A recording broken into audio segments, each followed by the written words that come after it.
Welcome back to another Scout Report, and I'm excited for this one because we're going to be profiling Bourussia Dortmund's flamboyant electric winger, Jamie Gittens.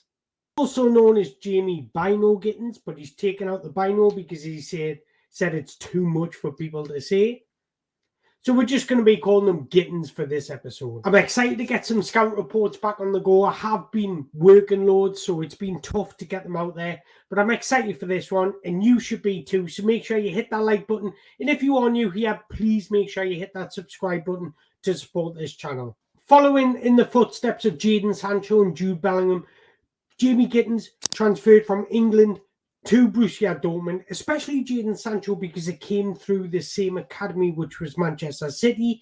So Jamie Gittens has had a similar rapid rise as of Jadon Sancho because he's played 649 minutes this season and he's already scored 5 goals and provided 3 assists in all competitions. Jamie Gittens is a typical modern day winger. He's a right footer that likes to play on the left wing, and he stands out for his speed, his agility, his scoring ability. His gameplay includes rapid acceleration, precise dribbling, and efficient goal finishing.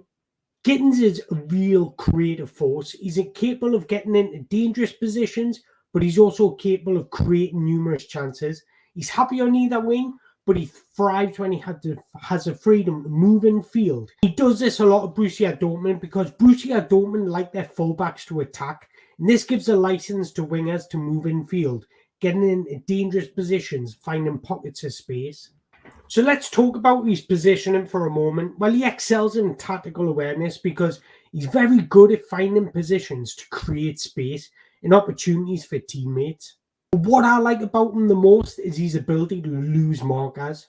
He's got the pace and the vision to exploit gaps in the opposition's defence. But he's also adept at reading the game and making intelligent runs to support the midfield in counter-attacks. An absolute demon in quick transitions. Gittens really comes to life when he's on the ball. Technically, he's excellent. He's got wonderful close control and he's a high proficient in dribbling. He showcases on numerous times the ability to beat defenders with quick footwork, change of direction. His ball control is really excellent, and this allows him to maintain possession under pressure.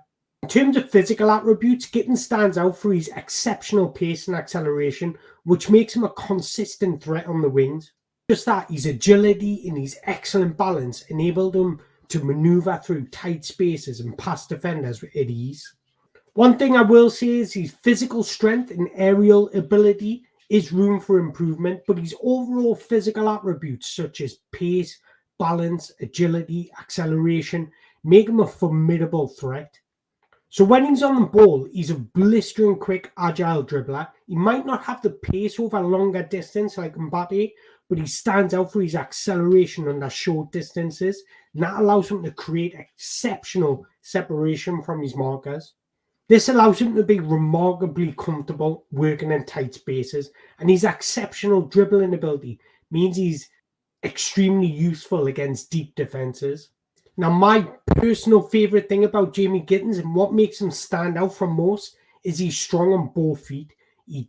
When he's dribbling, it doesn't seem like he's got a weak foot, and this makes him extremely dynamic and particularly difficult to defend against because it makes him extremely unpredictable and allows him to go on the inside and outside of his marker.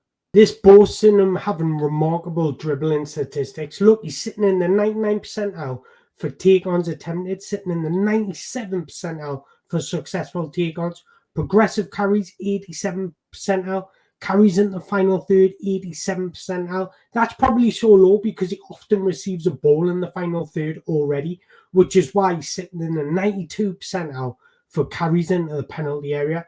He really is a dribbling demon, and he offers fullbacks or defenders extremely big headaches. I want to continue talking about his dribbling a little bit more because I don't think I've done it justice. He's a two-way dribbler. He loves to pull wide, isolate his fullback, beating them with skill, stop and start movements, and then when he sees an opening space, he has no hesitation to explode into it. It's quite easy to run out of compliments when you watch him dribble. He's got wonderful relationship with the ball. He's got wonderful step count, and his quick feet manipulation is incredible. makes him incredibly dangerous in one-on-one situations. So if you're a defender and you defend against him, expect to be pulled into committing into a challenge before he quickly changes directions or outwits you with a body feint. He's got the perfect blend of technical prowess but creative flair. Jamie Gittens has a high tempo style, and especially in transitions, he likes to play a direct style of dribbling, running at defenders with pace and exceptional close control.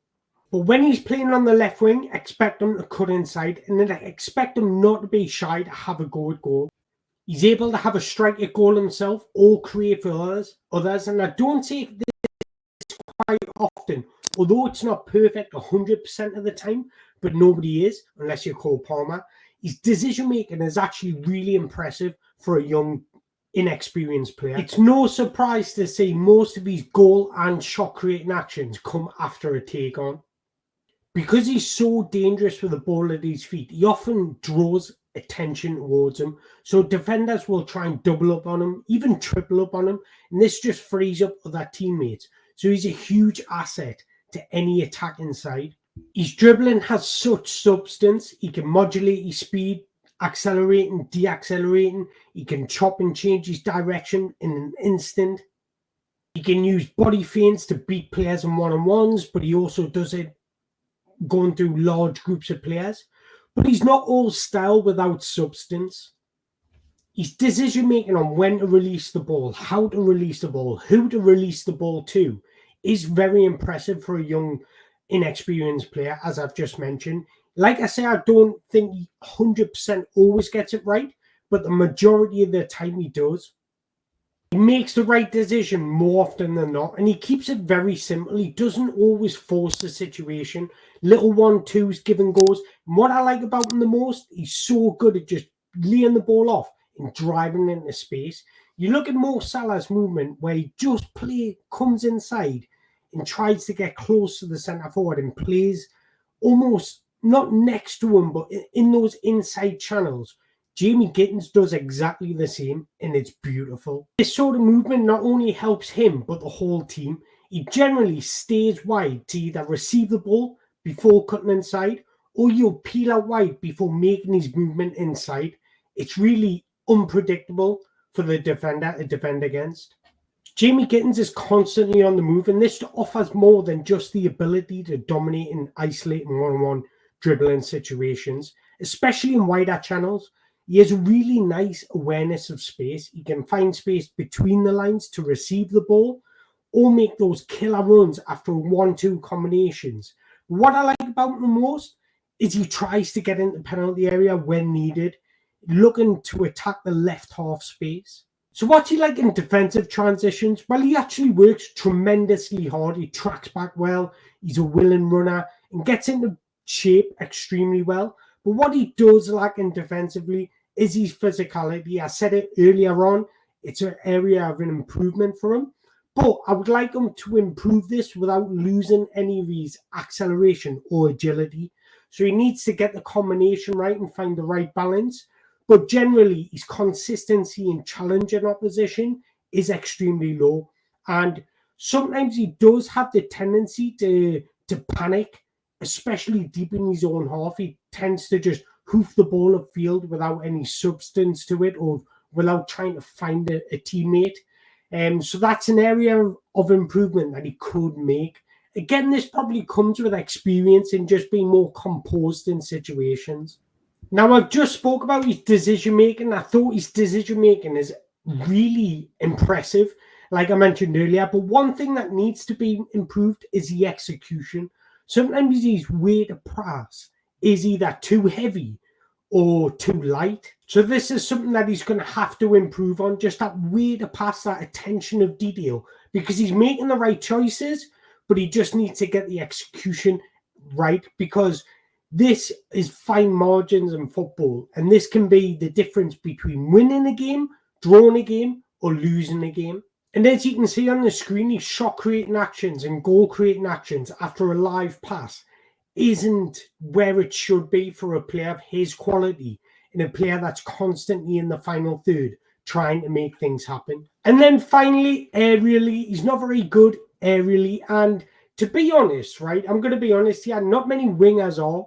So this doesn't worry me too much. I'd rather focus on the defensive transitions and the weight and detail of his passes. I mentioned earlier how he likes to ghost into the penalty area. So if you can improve him early, this could just add an extra 3 or 4 goals to his season tally. And then before we wrap up, I just want to talk about his mental strength. And it's actually really good because even when a dribble doesn't come off, he doesn't shy away. He's constantly wanting the ball to feet, constantly looking to beat his man. You'll have numerous dribbles throughout the 90 minutes. And that just goes to show that he's a confidence player. He believes in his own ability, and he doesn't let any adversity put him down. So if a dribble doesn't come off, you'll try again. And that's exactly what you want in a young player. But I've got no doubt Jamie Gittens has extremely high potential. We've already seen what he's capable of. So he's just going to get better and more dangerous with experience. Future is bright for this boy. And just like Jadon Sancho, I think there's going to be a lot of teams keeping a close eye on Jamie Gittens because he can be the difference between winning a game and losing a game. So there we go, guys. That's a wrap. And I hope you've enjoyed this episode. If you have, don't forget to hit the like button, hit the subscribe button. And if you've got any recommendations for the next Scout Report, drop us a comment in the below because I'm making a list and I'm slowly getting through that list. But once again, I just want to say thank you very much for watching. I appreciate your time.